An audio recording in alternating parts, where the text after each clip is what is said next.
pregunta para ampliar la mirada.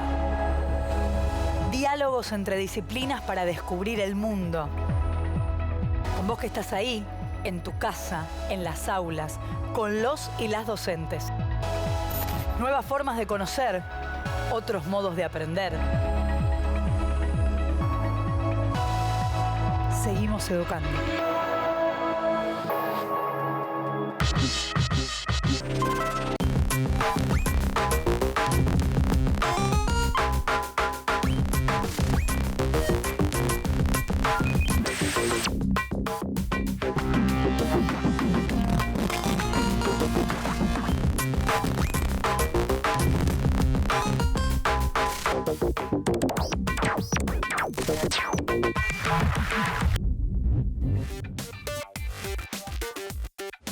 Hoy con el profe Ale de música y con Juli de formación ética y ciudadana nos preguntamos, ¿qué dicen las canciones sobre nosotros y nosotras?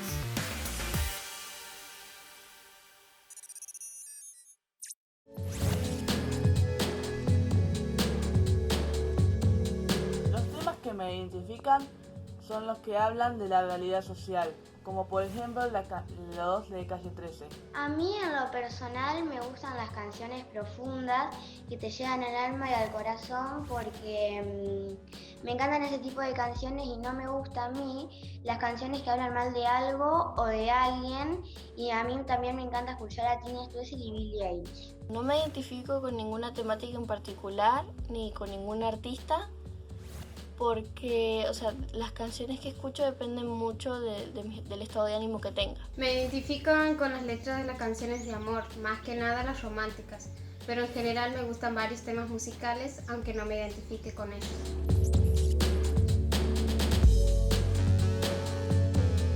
A mí me emocionan esas canciones que te cuentan algo que cuando cerrás los ojos sentís que estás ahí y te hacen poner la piel de gallina y te llenan los ojos de lágrimas, como la canción que cantan los niños de José Luis Perales. A mí me emociona muchísimo. Los temas que me emocionan más que nada son muchos, pero lo que me lleva a escucharlos más y me llama la atención son las canciones románticas, porque muestra el amor y el desamor, como por ejemplo las canciones de Luciano Pereira y Carlos Rivera. Las canciones que más me emocionan generalmente son lentas y en inglés.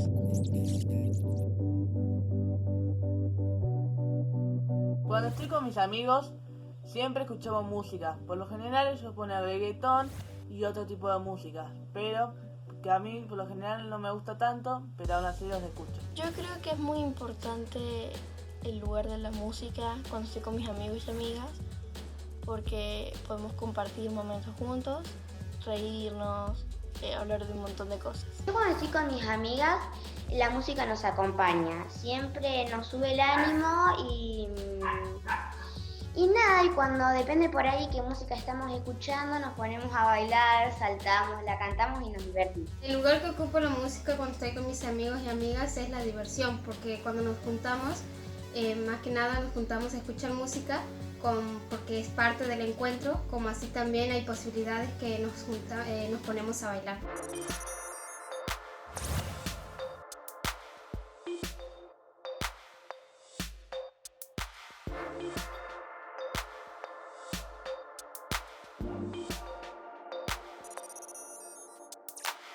La música que escuchamos nos traslada, nos emociona, nos trae recuerdos. Cuando escuchamos una canción a veces queremos bailar, llorar, abrazarnos, estar solas y solos. Hay temas que nos recuerdan un verano en particular o una historia de amor. Otros nos dan ganas de juntarnos con amigas y amigos. Por eso decimos que algunos géneros musicales y algunas canciones remiten a contextos compartidos. Es decir, construyen un nosotras y un nosotros. La música que escuchamos, la manera de vestirnos y la forma de expresarnos nos hacen pertenecer a un grupo y les dice a los demás quiénes y cómo somos. Por eso decíamos que la música, como otras expresiones culturales, forma parte y conforma nuestras identidades individuales y colectivas. En este programa vamos a reflexionar acerca de ellas. Vamos a pensar qué valores y mandatos nos proponen las canciones que escuchamos y cómo estos influyen en nuestra manera de ser y de ver el mundo. ¿Qué dice la música sobre nosotras y nosotros? ¿Puede la música construir ciudadanía? Desde la modernidad, los filósofos han intentado explicar el comportamiento a partir del concepto de razón. Para estos pensadores debe ser la guía que conduce nuestro accionar, nuestra voluntad, nuestro deseo. Pero esto no es del todo así. Muchas veces los sentimientos y las emociones nos llevan por un camino no tan racional. Los sectores de poder, se trate del llamado mercado o las instituciones, intentan definir o al menos incidir en nuestras decisiones. Y muchas veces las opciones que nos parecen racionales están fuertemente determinadas por las emociones. Incluso por momentos es muy difícil pensarlas en una división tajante. Esta estrategia se puede usar para que optemos por un candidato en una elección o para vendernos un producto. No basta con apelar a la razón. Como dijo Larrenga, el corazón tiene razones que la propia razón nunca entenderá. ¿Y qué tiene que ver la música con todo esto? Empecemos por las canciones patrias. Cuando los estados se conforman, establecen un himno para identificar a sus habitantes como pertenecientes a una misma nación. En nuestro país, la Asamblea del año 13 estableció el himno nacional argentino como el oficial. Fue escrito por Alejandro Vicente López y Planes y compuesto por Blas Parera. Oíd mortales el grito sagrado, libertad, libertad, libertad. Cuando escuchamos el Oíd mortales, sentimos que pertenecemos, que somos algo más grande que nosotros mismos, que somos argentinos y argentinas. Benedict Anderson, un estudioso sobre nacionalismos y relaciones internacionales, explica que esto sucede porque al levantar sus límites y su soberanía, toda nación propone a sus ciudadanos una sociedad imaginada. Según Anderson, aún los miembros de la nación más pequeña no conocerán jamás a la mayoría de sus compatriotas, pero en la mente de cada uno viven la imagen de su comunión.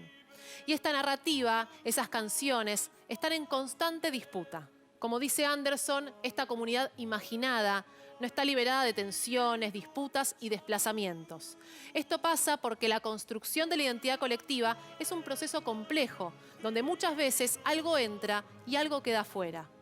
Y aunque se deberían respetar las diferencias y las diversidades, no siempre es así. Pensemos, por ejemplo, en los pueblos originarios. ¿Se sienten incluidos en este relato? ¿El himno nacional los refleja? ¿Habla de ellas y de ellos? A lo largo de nuestra historia, muchas de sus tradiciones y modos de pensar y sentir se invisibilizan, sobre todo en el proceso de modernización de la Argentina. La generación del 80 intentó consolidar una cultura homogénea y unificó el idioma y las tradiciones, rechazando la de los pueblos originarios y la de otras regiones de Argentina. El modelo impuesto se inspiraba en la cultura francesa y en la alemana. De esta manera, esta riqueza y diversidad cultural y musical intentó ser relegada y postergada. Los estados modernos intentaron en algunos momentos de la historia homogeneizar las identidades, asociar una forma específica de cultura a la idea de nación, generalmente a imagen y semejanza de sus élites. El Estado ignoró también por mucho tiempo las prácticas y tradiciones musicales que traían los inmigrantes europeos. Hacia fines del siglo XIX, en plena ola inmigratoria, nacía el tango y la llamada guardia vieja, uno de los primeros géneros musicales nacionales post-independencia. En definitiva, todo modelo de país propone una identidad y el sentimiento nacional se construye a partir de los relatos de los héroes y las heroínas de la cultura popular, de los símbolos y de los himnos. El himno propone un modelo de país, una manera de ver el mundo. Nos junta e integra a todas y todos. Al cantar el himno nacional, al agitar una bandera tras un triunfo deportivo, se reproducen emociones que nos hacen sentir parte de algo más grande que nosotros mismos. Lo mismo pasa cuando vemos nuestra bandera flameando en lo alto de una montaña o en la camiseta de la selección nacional. Oh, juremos con gloria morir. Oh, juremos con gloria morir. Oh, juremos con gloria morir.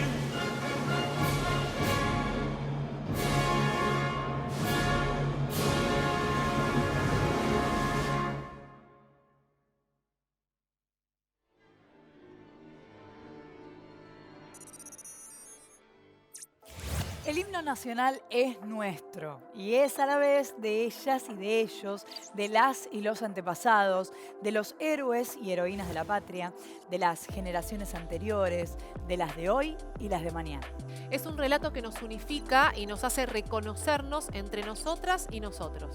Al cantarlo, salimos de nosotros mismos para formar con otros un cuerpo social y trascender el tiempo para revivir el origen de la nación. A través del himno, el Estado propone una identidad colectiva nacional. Hoy podemos escuchar el himno en distintas versiones, en distintos contextos. La versión de Charly García en una cancha de fútbol antes de ver a la selección, en un acto político, incluso en alguna publicidad escuchamos el himno. ¿En todos los casos significa lo mismo? Ciertamente no. Ni tampoco el himno es la única música con la que el Estado apuesta a construir una identidad nacional.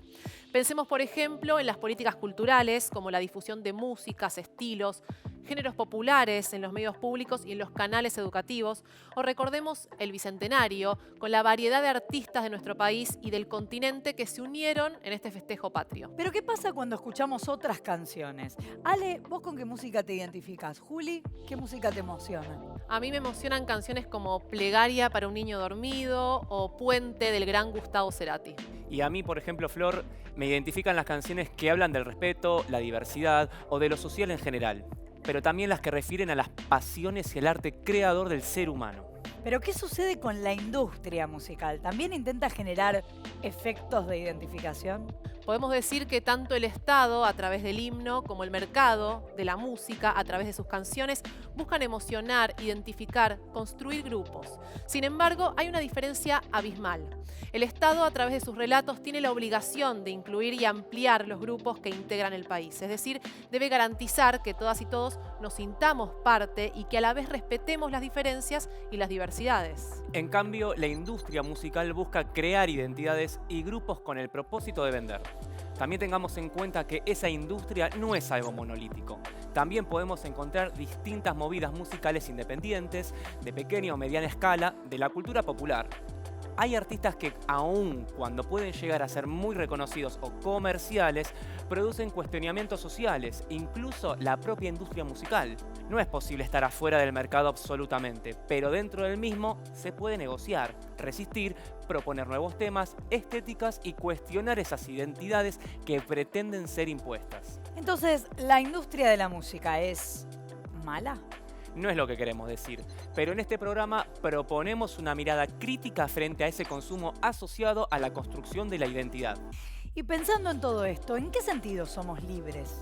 ¿Estamos condicionados y condicionadas por las producciones culturales que nos circundan? ¿Estamos influenciadas por los soportes y dispositivos? Por ejemplo, ¿es lo mismo escuchar una canción reproductor que vía streaming? Roxana Reguillo, investigadora de ciencias sociales y activista mexicana, señala que el Walkman se convirtió en el primer soporte tecnológico que contribuyó a afirmar los gustos musicales de los jóvenes. A través de este soporte, nacido en 1979, los jóvenes ganaron autonomía, pudiéndose independizar de la música que escuchaban los adultos. Y no solo eso, también pudieron desplazarse, caminar, correr y viajar escuchando música. Así la juventud escuchaba música a solas, pero también entre amigas y amigos, formando comunidades de gustos compartidos. Después del Walkman surgió el Discman y en los 90 el MP3, un reproductor de audio digital que servía para almacenar, organizar y reproducir archivos de audio. Ya en el 2001 apareció el reproductor estrella, el famoso iPod. Ofrecía al mismo tiempo velocidad, diseño y una capacidad y calidad inigualables. En la actualidad estamos frente a un nuevo sistema de mediatización y de reproducción de música con base en Internet. Twitter, Facebook, Instagram, YouTube, Snapchat, TikTok, Spotify, entre otras. Este sistema está dando lugar a una nueva manera de construir sentidos. Podemos decir que los nuevos dispositivos cambiaron la forma en que escuchamos música y a la vez cambiaron nuestra sensibilidad.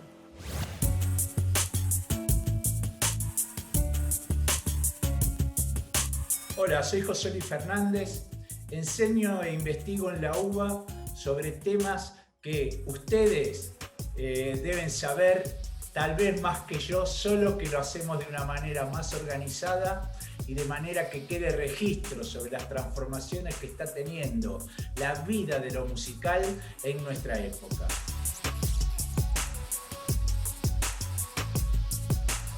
En realidad, nadie escucha música por Internet. Internet es un mecanismo de base tecnológico que junto con el digitalismo y la movilidad de los smartphones están transformando todos los sistemas de intercambio en los que la música interviene. Se escucha música en Spotify, pero la plataforma donde más se escucha música es YouTube. Lo que hacemos todos hoy en día es, a través de plataformas y aplicaciones, aprovechar la convergencia entre Internet, los smartphones y el digitalismo para no solo escuchar música, sino también producir o reorganizar cómo la industria presenta lo musical.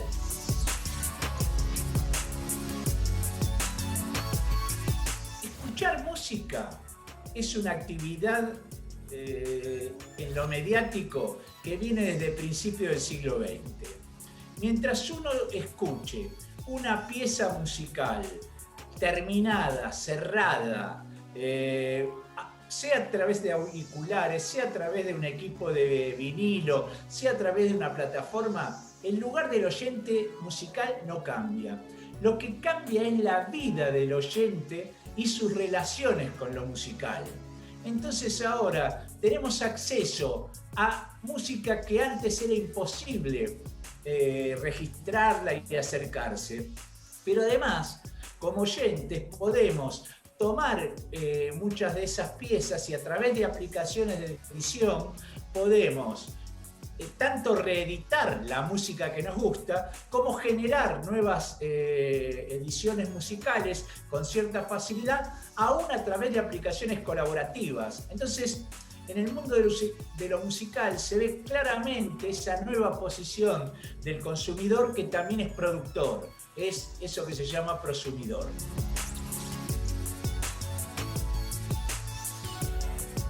Bueno, además de las escuchas tradicionales, que hay que insistir, que no por escuchar a través de una plataforma de streaming un músico que me guste, un grupo que me guste, está cambiando el proceso del intercambio musical. Pero sí están pasando cosas extrañas o novedosas. Por un lado, está el hecho que dijimos, que puedo reeditar, intervenir en lo ya terminado de una pieza musical. Otro fenómeno industrial es que el tema de versión final se está relativizando. Todo el tiempo aparecen nuevas versiones encontradas, versiones abandonadas. Por lo tanto, la propia industria disuelve el hecho de obra musical terminada. Es un gusto poder comunicarme con ustedes, interactuar en este momento en que la música es la vanguardia de las transformaciones digitales en nuestra cultura. Lo que en otras artes, en otras prácticas culturales como el periodismo, la política, está en etapa de experimentación, los músicos de la industria y los músicos aficionados construyen circuitos nuevos que se hacen sustentables y hacen música colaborativa a través de distintas aplicaciones de un modo rutinario casi. Es decir, el mundo que se dice la transformación digital en la música ya está en marcha.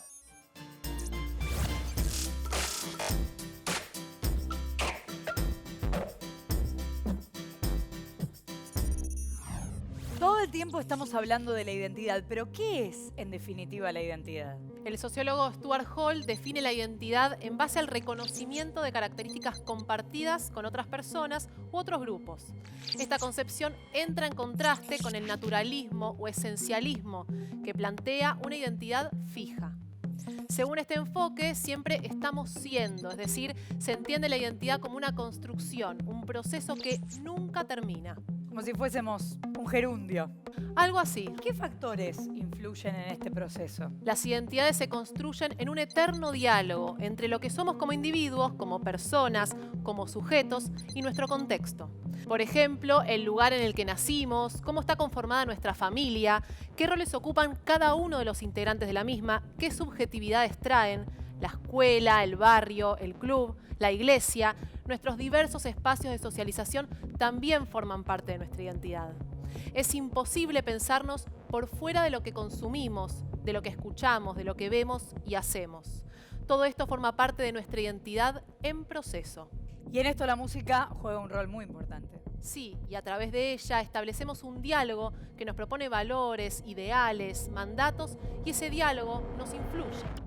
No obstante, no somos pasivos. Podemos pensar y deconstruir aquello que nos dicen, es decir, plantear resistencias. ¿Y cómo se pueden plantear esas resistencias? Juntándonos, pensando, debatiendo. Como estamos haciendo ahora. Y también preguntándonos. Así es, preguntándonos. Entonces, volvamos a la pregunta inicial. ¿Qué dicen las canciones sobre nosotros y nosotras?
La industria discográfica propone modelos aspiracionales para que las y los jóvenes se identifiquen y de esta manera aseguren la venta de sus productos. Hay que tener en cuenta que la adolescencia es una etapa muy propicia para que esto ocurra, ya que es un momento en el que se buscan nuevos referentes. La familia, que había sido la principal influencia para el sujeto, pierde protagonismo y se genera un conflicto intergeneracional, o sea, un distanciamiento en la relación entre adultos y jóvenes. Esta situación conduce a que las adolescentes y los adolescentes busquen nuevos tipos de identificaciones y formen parte de nuevos grupos con personas de su misma edad. Y de esta manera, Juli, los grupos de amigos y amigas se convierten en el principal punto de apoyo y comprensión. Es precisamente en ese momento cuando aparece la tendencia a compartir códigos comunes. En este contexto, la música es uno de los medios a través de los cuales los y las adolescentes se identifican, se refugian y buscan pertenecer. Podemos decir que la identificación sucede por un lado entre pares y por el otro con los modelos y estándares culturales propuestos por la industria musical. Yo me identificaba con las canciones del rock nacional, me identificaba con Divididos, con todo ese mundo en los 90. Así es porque los y las cantantes se transforman en ejemplos y modelos a seguir. Desde la educación musical sabemos que hay que tener en cuenta que no solo es la música, la imagen, la actitud y la conducta juegan un rol muy importante. Así se van creando una serie de etiquetas y de estereotipos con los que las y los jóvenes pueden identificarse. Y también, tanto en las canciones como en los videoclips, muchos artistas transmiten sentimientos, emociones e ideas que potencian estos estereotipos. O sea, el mercado influye en la identidad de los y las adolescentes a través de modelos a seguir. Sin embargo, las y los jóvenes no son sujetos pasivos. A lo largo de la historia, desde sus experiencias y prácticas han construido modelos culturales, formas de expresión y estilos, a veces contestatarios, que luego han sido tomados por el mercado. Es decir, que el mercado ha tomado estos movimientos, quitándoles el costado contestatario y de esta manera los ha transformado en productos. Así ha pasado con cierta música proveniente del rock o del punk. A mediados de los 70 surgió en Gran Bretaña el movimiento punk, que se oponía a las instituciones y a las normas que regían la sociedad. Con lemas como "no hay futuro" o "hacelo vos mismo", nacía el punk, un movimiento estético y filosófico afín al anarquismo. La filosofía punk rechaza los dogmas, cuestiona lo establecido, desprecia las modas y la sociedad de masas. Sus integrantes adoptaban una actitud provocativa y transgresora. Llevaban el pelo rapado, con una cresta, piercings y chaquetas de cuero negras. Este movimiento llegó rápidamente a la Argentina, donde empezaron a emerger bandas como Los Violadores. La relación entre la subcultura punk y el género musical era tan estrecha que el término punk sirvió para denominar tanto la filosofía como la música. Este movimiento les daba a sus seguidores un fuerte sentimiento de pertenencia e identidad, que por su marginalidad los alejaba de la cultura dominante. Otro ejemplo de la subcultura es el hip hop. Nacido en Nueva York en los años 70, surgió entre los afrodescendientes y latinos que denunciaban y reclamaban por la igualdad de derechos y demás injusticias del sistema. Este movimiento llegó a Argentina en los 90, recuperando una serie de simbolismos que lo identificaban y que están ligados no solo a expresiones musicales, sino a todo un bagaje social, cultural y artístico. Por todos estos factores, el movimiento tiene un sello identitario muy claro, llegando a ser un movimiento cultural propio. Tanto el punk como el hip hop proponen modelos de identidad bien marcados y diferenciados. En este sentido, hay que destacar el rol que juega la moda en la construcción de estas identidades. Veamos algunos íconos de la industria musical que se convirtieron en referentes a seguir. En la década del 70, David Bowie se destacó por sus labios y ojos pintados, sus trajes ajustados, hombreras y su pelo largo teñido de colores. Su extravagante estilo fue imitado por los jóvenes del mundo entero. En los años 80, en el panorama del rock británico, brilló Morrissey. A favor de las minorías y de la ecología, este ídolo usaba un llamativo jopo a lo Elvis y unas patillas dignas del rock de los 50. En aquellos tiempos también se destacó Kurt Cobain, famoso por mezclar ropa que los mercados catalogaban como masculina y femenina. Más de 20 años después de su muerte, reconocidos diseñadores siguen creando vestuarios inspirados en su figura. Por otro lado, Madonna asombró a los y a las jóvenes de la generación de los 80 con sus cruces, medias de redes, encajes, pelo corto y rubio, corsets, corpiños psicodélicos, mallas y cuero. Su estilo influenció la moda de vanguardia. Mientras tanto, el rock nacional producía sus propios ídolos y, por ende, sus propias modas. Gustavo Cerati cautivó al público con sus sombreros, chaquetas y sobretodos. O Sandro con sus camperas de cuero y botas tejanas. En la actualidad, las y los cantantes de trap y reggaetón son los nuevos influencers de la moda. La indumentaria del hip hop construye identidad juvenil en cuanto marca la diferencia entre este grupo y otros. Y así la ropa ancha, la gorra, la remera y las zapatillas son marcas de identificación y pertenencia.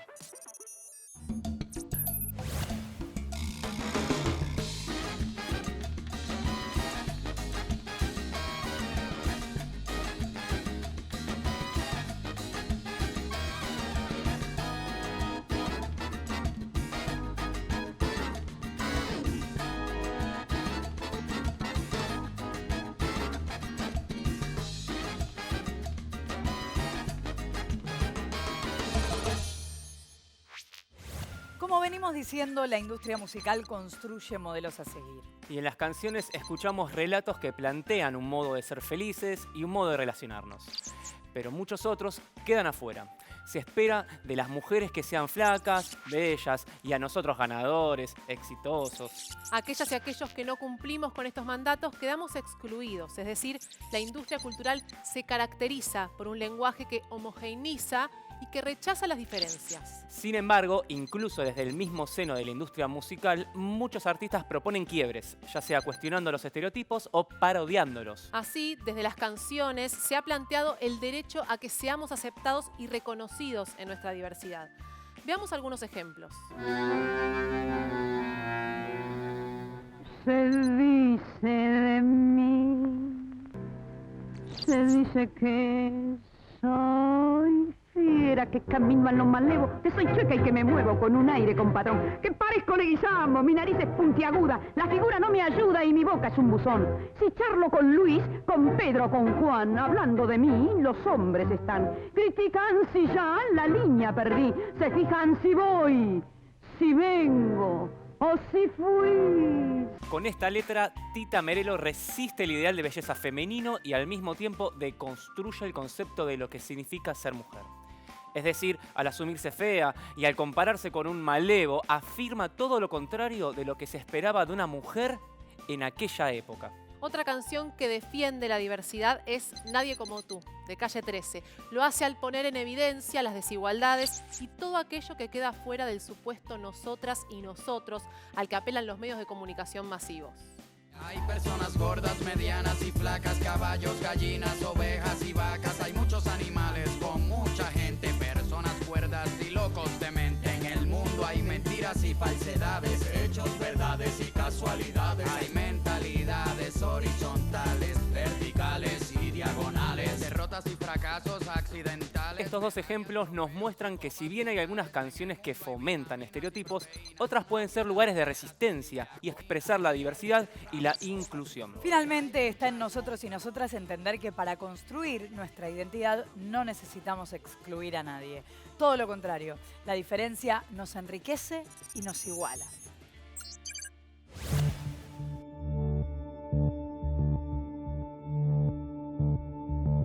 Hola, soy Pablo Semán, soy antropólogo y sociólogo y me especializo en producción, recepción de músicas populares.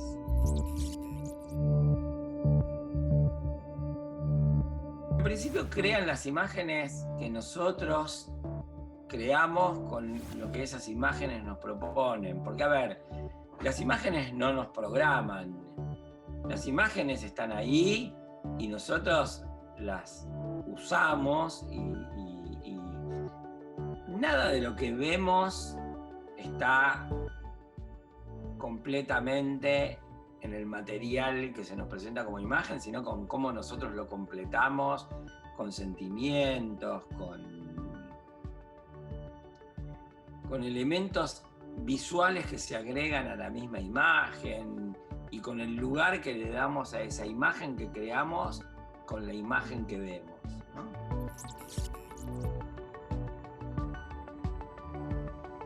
Primero que en este momento hay muchísima producción de música, todo el mundo hace música, se hace música en muy diversas escalas y la gente consume muy diversas escalas de música, primero. Así que no hay una única música y ahí la pretensión hegemónica ya es bastante más complicada. En segundo lugar, la música, como cualquier discurso, puede tener 1000 posibilidades de apropiación. Entonces yo creo que más que resistencias lo que hay son estrategias o tácticas de los sujetos que usan la música y la aplican a las situaciones que quieren y a veces con eso digamos, hacen participar a la música en un esquema, en unas relaciones de poder. Tampoco creo que la industria cultural tenga una intención específica. La intención de la industria cultural es vender discos, o mejor dicho, no es vender discos, es vender clics, es vender música, es vender vivos, es vender la plataforma. En la industria de la música, digamos, participan tanto los sellos musicales, las bandas, como los soportes.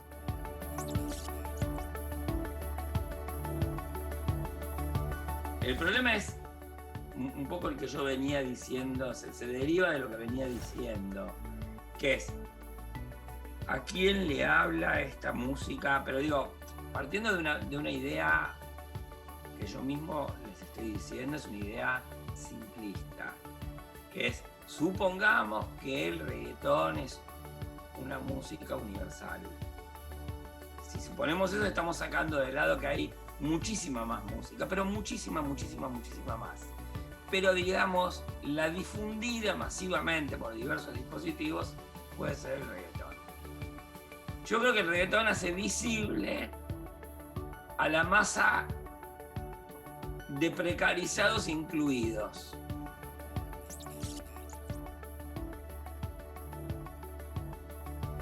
La música hoy es un fenómeno lleno de mediaciones y para poder analizar la música hay que entender todo lo que hay entre lo que suponemos que es el polo emisor y el polo receptor.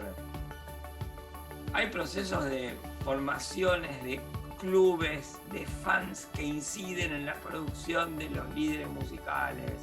Hay procesos de encuestas y de verificación tiempo real, online, de algoritmos que saben qué es lo que la gente está queriendo o creen saber qué es lo que la gente está queriendo y por qué lo quiere. Hay procesos repentinos donde alguna cosa relativamente disruptiva interviene sobre la música. Hay procesos de atomización en burbujas de los públicos y establecimiento de nuevas vías. Bueno, entonces, en toda esa multiplicidad de mediaciones que tienen la característica de no funcionar de una única manera, de no complementarse de una única manera, hay multiplicidad de usos. Espero que todo esto les haya servido para algo. Yo estoy disponible en Facebook para el que se interese, o en Instagram. En Instagram puedo contestar mensajes. Todavía no hice nunca una publicación. Tengo una cuenta que tiene muchos seguidores, pero yo nunca hice ninguna publicación y me encuentran por mi nombre. Verdadero. Falso. Verdadero. Falso.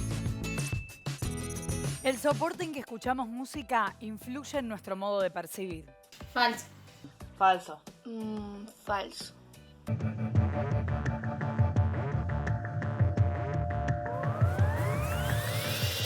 Verdadero. Por ejemplo, en los 80 escuchábamos CD, hoy escuchamos lista de reproducción por internet. Podemos decir que la música de hoy es mucho más fragmentaria y dispersa. El himno nacional apela a la razón. Verdadero. Verdadero. Creo que es verdadero.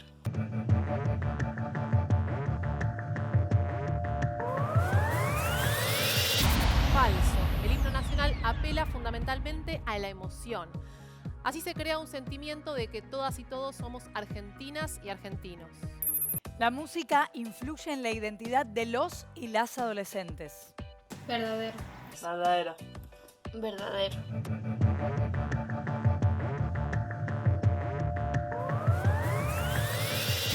Verdadero. Influye porque en este periodo de la vida necesitamos integrar grupo de pares y en este sentido la música tiene una función socializadora. Además, propone cantantes con quienes nos identificamos. Las canciones que circulan por el mercado no construyen ciudadanía. Falso. Falso. Falso.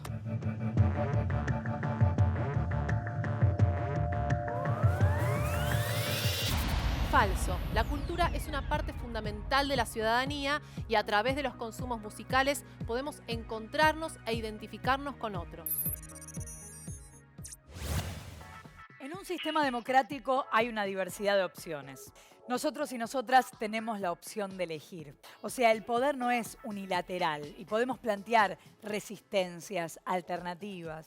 Pero en los sistemas totalitarios no pasa lo mismo. ¿Qué sucede entonces con el arte y la música en estos contextos? Distintos cineastas y escritores han explorado cómo funcionan estos sistemas a través de sus distopías. Por ejemplo, en la película argentina La Antena, Esteban Sapir retrata una ciudad que se ha quedado sin voz y vive bajo un largo y crudo invierno.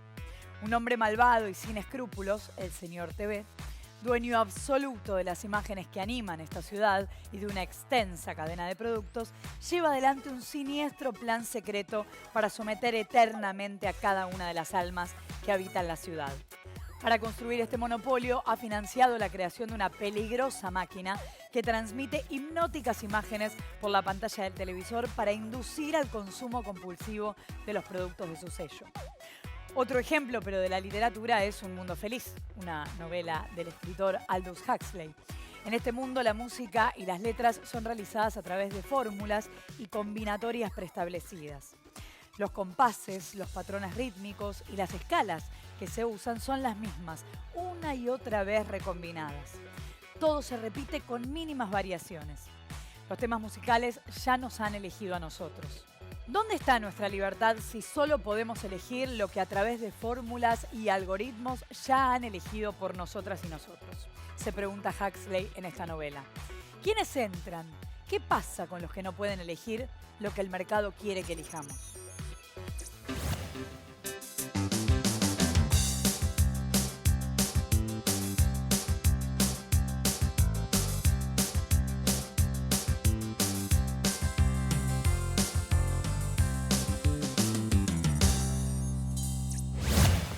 El himno y las canciones que escuchamos apelan a la emoción y construyen modelos de identidad.